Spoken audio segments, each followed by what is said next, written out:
G7 backs Biden's sweeping overhaul of global tax system. London. CNN, group of 7 finance ministers gathering in London agreed Saturday to back a global minimum tax of at least 15% on multinational companies. The G7 group also agreed that the biggest companies should pay tax where they generate sales, and not just where they have a physical presence.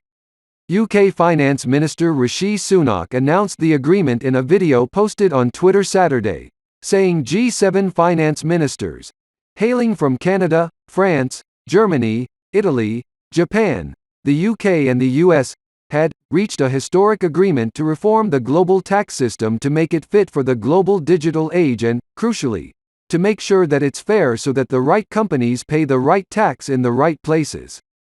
The agreement was made during a G7 meeting of finance ministers in London, attended by U.S. Treasury Secretary Janet Yellen, where she sought backing for the administration's efforts to rewrite international tax rules and discourage American companies from booking earnings abroad.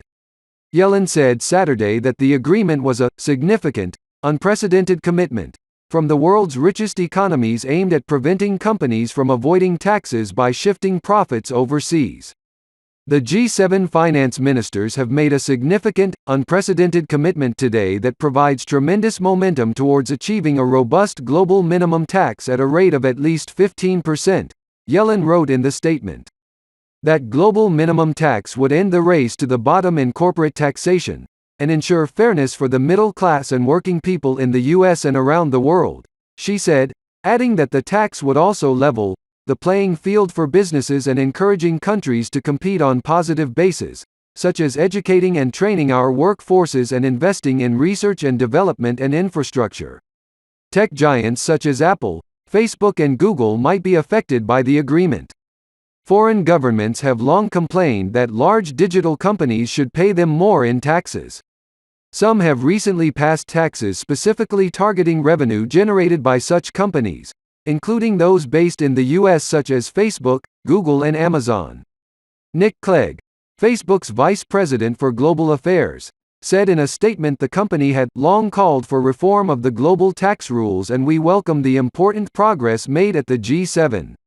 We want the international tax reform process to succeed and recognize this could mean Facebook paying more tax, and in different places, Clegg added.